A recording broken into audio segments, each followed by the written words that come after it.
Karl Marx was an early critic of industrial capitalism, noting in 1848 that automation turns the worker into an appendage of the machine. The system dehumanized the workers, exploiting their labor and forcing them to become mindless machine parts to serve factory owners' economic goals. 2 centuries later, our current expansion of automation continues its historical dynamics, with digital platforms now becoming the center of labor exploitation. To understand this mechanism, I apply the same structure to create a Facebook robot, or as I name it, the FaceBot.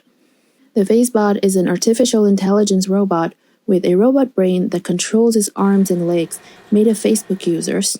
So, in what ways does social networks exploit labor from their users, and how is it that humans have become mere appendages of the robot?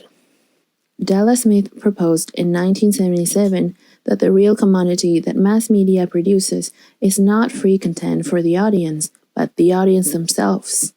He suggested that media companies capture the public's attention through different means of communication, studying their collective behaviors and turning them into human products that contain demographic data. These valuable commodities are then traded in markets by producers and advertisers. Therefore, the audience's attention is a form of labor that is exploited, commodified, and sold by media enterprises. Going back to our FaceBot, we now see that as of 2022, more than 2.9 billion users are Facebook's productive labor. The contours of work being paying attention and engaging with the app, generating data that are used for targeting ads.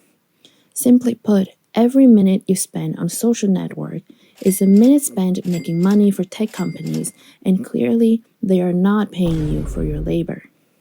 Connecting this new form of labor exploitation to Marx's old image of industrial capitalism, Shoshana Zuboff names this modern system surveillance capitalism, where human experience is appropriated and translated into exchangeable commodities.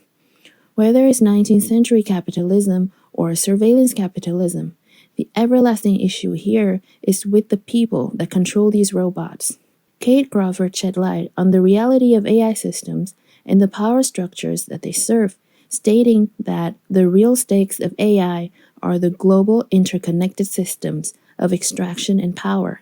That is to say, the problem is not technology itself, but the organizations that employ it, and the struggle here, after all, is a human struggle.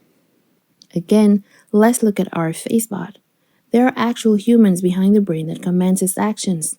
For Facebook, only a few people in one company, in one state, in one country possess the power to shape the attentional habits of almost 3 billion people on Earth.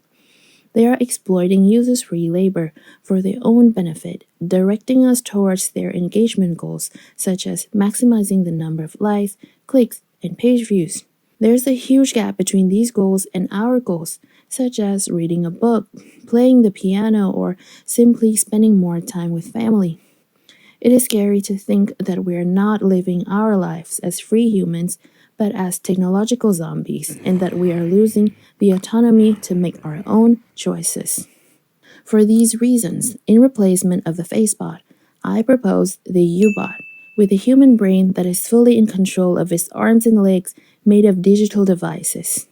I suggest that we only use technologies as tools to accomplish our human goals, and not the other way around.